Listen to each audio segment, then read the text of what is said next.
आराध्या एक कुर्सी पर बैठते हुए, आइए सर बैठिए। प्रशांत चेयर पर बैठते हुए, पहले तो तुम ये सर कहना बंद करो, आदत नहीं है मुझे तुम्हारे मुंह से ये सर सुनने की। प्रशांत हल्का सा हंसते हुए बोलता है। आराध्या भी कहाँ पीछे रहने वाली थी, वो तपाक से बोलती है, अब मैं अपने बॉस को शरेआम अकड़ू या सफाई का कीड़ा भी तो नहीं कह सकती। वो मंद मंद मुस्कुराते हुए बोलती है। प्रशांत उसकी बात सुनकर मुस्कुराए बिना नहीं रह पाता। उसको मुस्कुराते हुए देखकर आराध्या भी मुस्कुरा देती है। इसके बाद दोनों अपना अपना ऑर्डर करते हैं और एक बार फिर बातों का सिलसिला शुरू करते हैं। जहाँ दोनों में पहले झगड़े के अलावा और कुछ नहीं होता था, वहीं आज दोनों हंसते मुस्कुराते हुए बातें कर रहे थे। सबसे बड़ी बात तो प्रशांत भी हंस बोल रहा था। थोड़ी देर पहले जिस सुहाना की यादों ने उसे घेर लिया था, वहीं आराध्या की बातों ने उसके दिल और दिमाग से सुहाना को बाहर निकाल दिया था। फिलहाल के लिए तो प्रशांत उसके बारे में नहीं सोच रहा था। कुछ ही देर में दोनों का खाना आ जाता है। जो प्रशांत खाते समय बिल्कुल नहीं बोलता था, वो आज आराध्या की बातों में इस कदर खो गया कि उसे ये होश ही नहीं रहा कि वो कब से खाते खाते बोल रहा है। और आराध्या तो पहले से ही चुलबुली थी, वो भी कहाँ चुप रह सकती थी। उसे तो कोई न कोई चाहिए था बात करने के लिए। उधर सैम जल्दी से अपनी मीटिंग खत्म करके वापस आता है। उसने अभी तक लंच भी नहीं किया था, पर जैसे ही वो कैबिन में आता है तो पूरा कैबिन खाली था। ना तो वहाँ पर आराध्या थी और ना ही प्रशांत था। वो अपने माथे पर सिलवटें डालते हुए, अभी ये दोनों कहाँ चले गए? एक काम करता हूँ, आराध्या को कॉल करता हूँ। खुद से ही बोलता है। 2-3 रिंग जाने पर आराध्या फोन उठाते हुए, हाँ बोलो सैम। आराध्या के मुंह से सैम का नाम सुनकर प्रशांत समझ जाता है कि उसी का फोन है। वो मन में, इसको भी चैन नहीं है, कितना चिपक रहा है फालतू में। वो मन ही मन खिंचते हुए बोलता है। दूसरी तरफ से सैम भी खिंचते हुए, अरे यार कहाँ हो तुम? कैबिन में तो नहीं हो और प्रशांत भी कहीं नजर नहीं आ रहा। अब आराध्या के मन में तो कोई भी बात नहीं थी। उसके लिए तो जैसा सैम दोस्त था वैसा ही प्रशांत भी। अरे हाँ, वो मैं और प्रशांत बाहर लंच पर आए हैं। ये सुनकर तो सैम की हैरानी का कोई ठिकाना नहीं रहता। वो एकदम से बोलते हुए, क्या? प्रशांत और तुम्हारे साथ लंच पर? वो सफाई का कीड़ा तुम्हारे साथ लंच पर गया है?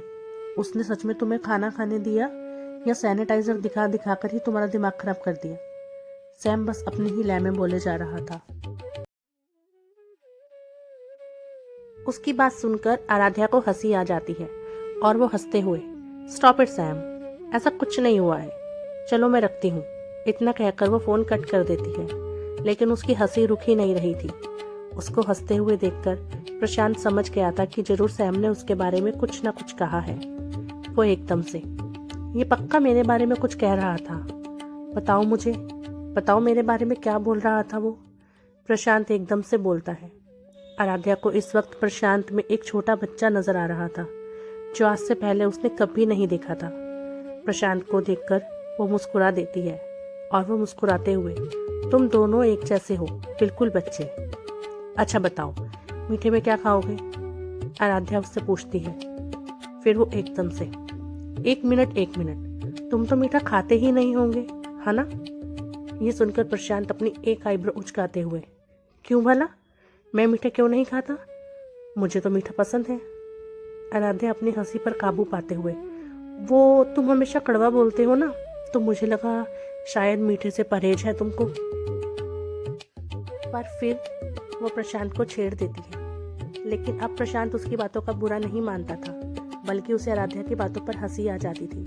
और एक बार फिर वो हल्का सा हंसते हुए, अब तुम मेरी टांग खींचना बंद करो। ये सुन आराध्या चहकते हुए, तो फिर मैं आइसक्रीम ऑर्डर करती हूँ, ओके? प्रशांत भी अपनी सहमति दे देता है। एक बार फिर दोनों आइसक्रीम खाते खाते अपनी बातें करने लगते हैं। और वहीं सैम ये सोच सोचकर परेशान हो रहा था कि आखिर ऐसा हो क्या गया जो प्रशांत जैसा खड़ूस आराध्या के साथ लंच पर चला गया। ये चमत्कार कैसे हुआ और क्यों हुआ? वो यही सब सोच रहा था। खैर, वो वहीं बैठकर अपना काम करने लगता है, या हम कह सकते हैं कि वो दोनों का इंतजार करने लगता है। कुछ देर में आराध्या और प्रशांत वापस आ जाते हैं। आराध्या आगे थी और प्रशांत उसके पीछे, और इस वक्त भी दोनों की बातें चल रही थी। अब जलने की बारी सैम की थी। वो दोनों को देखकर वो एकदम से अपनी कुर्सी से खड़ा होता है और प्रशांत को घूरते हुए, तेरी बातें खत्म हो गई हो तो थोड़ा काम भी कर ले। कब से तेरे साइन लेने के लिए बैठा हूँ मैं, वो झल्लाते हुए बोलता है। लेकिन प्रशांत समझ जाता है कि उसे इतना गुस्सा क्यों आ रहा है। उसके होठों पर शरारती मुस्कान तैर जाती है जिसे सिर्फ सैम समझ पाता है। प्रशांत आराम से अपनी कुर्सी पर जाकर बैठ जाता है और आराध्या अपने कैबिन में चली जाती है। आराध्या के वहां से जाते ही सैम प्रशांत के पास जाता है और धीरे से, क्यों बे, तू आराध्या के साथ लंच पर क्यों गया तू? मेरा पत्ता काटने के चक्कर में है ना तू? वो मुंह बनाते हुए बोलता है। ये सुनकर प्रशांत एक मुक्का उसकी पीठ पे मारते हुए, ज़्यादा बकवास मत कर, मुझे कोई शौक नहीं है तेरा पत्ता काटने का, और आराध्या बिल्कुल भी ऐसी वैसी लड़की नहीं है, वो तेरे जैसे लंगूर को कभी पसंद नहीं करेगी, प्रशांत भी तपाक से बोल देता है। ये सुनकर सैम अपने दोनों हाथ बांधते हुए, ओहो, तुझे एक ही बार में पता चल गया कि वो कैसी लड़की है कैसी नहीं, और वैसे भी मुझे पता है वो बहुत अच्छी लड़की है, वो मुझे जरूर पसंद करेगी, आखिर कमी ही क्या है मुझ में, सैम स्टाइल मारते हुए बोलता है। प्रशांत अपना लैपटॉप ऑन करते हुए, दिमाग की कमी है जो जिंदगी भर दूर नहीं होने वाली, इतना कहकर वो तेजी से लैपटॉप पर अपनी उंगलियां चलाने लगता है। 2 मिनट तक सैम उसे घूरता है, पर फिर वो वहां से जाते हुए, देख लूंगा तुझे, आया बड़ा, इतना कहकर वो आराध्या के कैबिन में चला जाता है। प्रशांत उसे जाते हुए देखकर मन में, नौटंकी कहीं का। एक बार फिर तीनों डूब जाते हैं अपने अपने काम में, और दोपहर से शाम और शाम से रात कब हो जाती है किसी को पता ही नहीं चलता। रात का अंधेरा चारों तरफ फैल चुका था।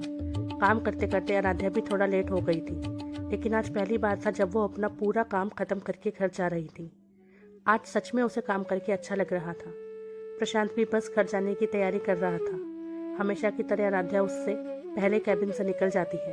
प्रशांत चाहता था कि वो उसको अपने साथ घर ले जाए, क्योंकि अब लेट हो गया है, पर पता नहीं क्यों वो कह ही नहीं पाता। लेकिन फिर कुछ सोचकर वो भी जल्दी से अपनी गाड़ी की चाबी उठाकर उसके पीछे जाता है।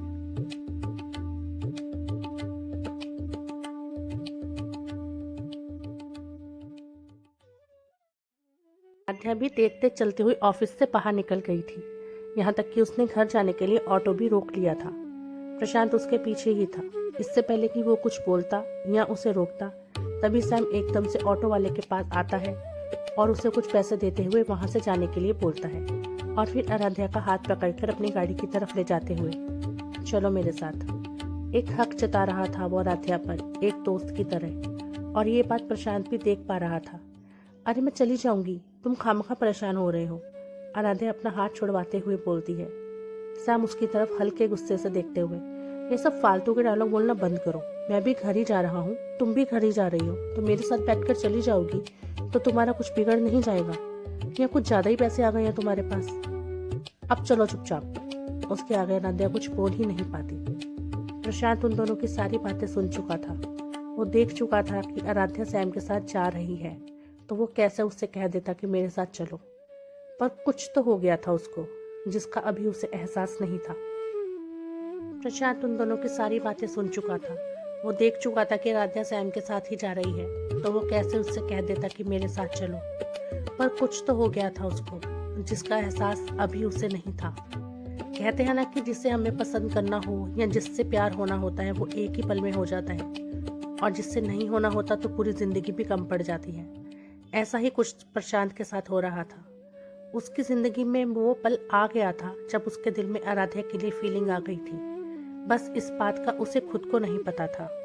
पता नहीं कब अपने एहसास समझेगा प्रशांत, समझेगा भी या नहीं, ये तो आने वाला वक्त ही बताएगा। फिलहाल तो आराध्या सैम के साथ वहां से चली गई थी। प्रशांत भी अपनी गाड़ी स्टार्ट करता है और घर की तरफ निकल जाता है। कुछ ही देर में सब घर पहुंच गए थे। सैम की गाड़ी और प्रशांत की गाड़ी लगभग एक साथ ही बंगले के अंदर प्रवेश करती है। तीनों गाड़ी में से बाहर आते हैं। सैम और आराध्या की बातों का सिलसिला जारी था। सैम अपना फोन निकालता है और फोन में आराध्या को कुछ दिखाने लगता है। आराध्या का भी सारा ध्यान उसके फोन में था। वो दोनों आगे चल रहे थे और प्रशांत उनके पीछे। प्रशांत देखता है कि आराध्या का ध्यान सैम के फोन पर है।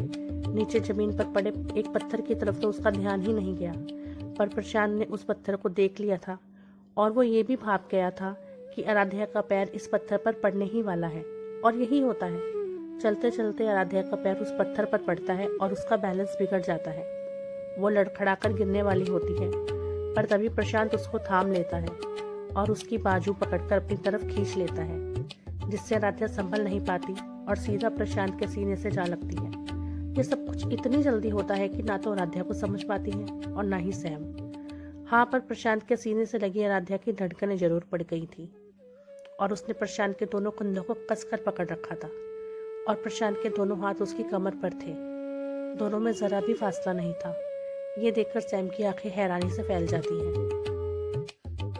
उसे तो यकीन ही नहीं होता। वो अपनी आंखों को साफ करके फिर से दोनों को देखता है, जैसे यकीन करना चाहता हो कि ये सब सच है या सपना। पर जब वो दोबारा से उन दोनों को करीब देखता है तो उसको एक झटका लगता है। झटका लगने वाली बात ही थी जो प्रशांत जल्दी से किसी से हाथ नहीं मिलाता, ये सोचकर कि उसके हाथ गंदे हो जाएंगे। वो प्रशांत आज आराध्या को अपने सीने से लगाए खड़ा है। तुम ठीक हो?